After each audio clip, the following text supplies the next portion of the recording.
One day, Percy was talking to Terence when Duck puffed in. "Come on, Percy, enough chit-chatting. We have work to do." Percy was cross. "He's right, you know," said Terence. Then Duck puffed away. "Come on, Percy," said Terence. "Let's get to work." "Yep, fair enough," said Percy. Then he huffed away. Percy arrived at the shunting yard. Sir Topham Hatt was waiting. "Percy, you are to take this load of cement mixer and cement powder to the construction site." "Yes, sir," said Percy. Then Percy was coupled up to his train. Then he puffed away. When Percy was puffing along the countryside, he heard a squeaking sound on his brakes. Percy was worried. "Oh dear," said Percy. "My brakes don't sound too good." But Percy puffed on. Percy arrived at a junction. Thomas was there. Thomas was surprised to hear Percy's brakes squeak. "Hello, Percy," said Thomas. "Your brakes don't sound good." Percy was embarrassed. "Percy," said Thomas, "since your brakes don't sound too good, should I take the load for you?" "No, thank you. I'll be fine. I'll get my brakes checked after I get done the job," said Percy. Then Percy puffed happily away.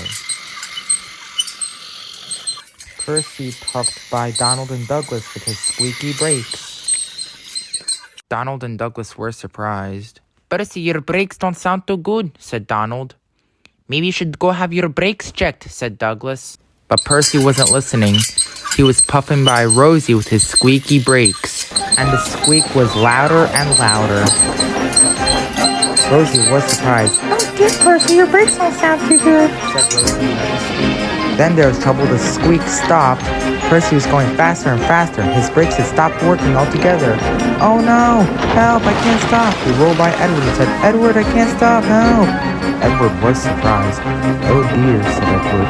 "He needs to get his brakes checked," he huffed himself. Percy raced past Brendan Dobbs. "Help! I can't stop!" he cried.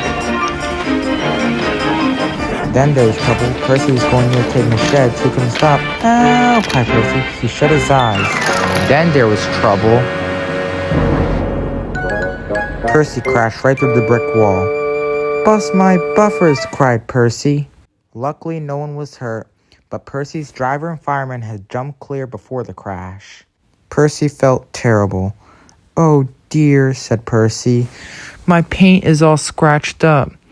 Percy's funnel was broken, his buffers were broken, his paint was scratched, and his dome was dented.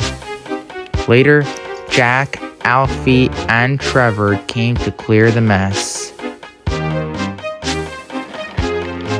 And Bill and Ben were sent to help Percy. Bill took the cars away, and Ben helped Percy back on the tracks.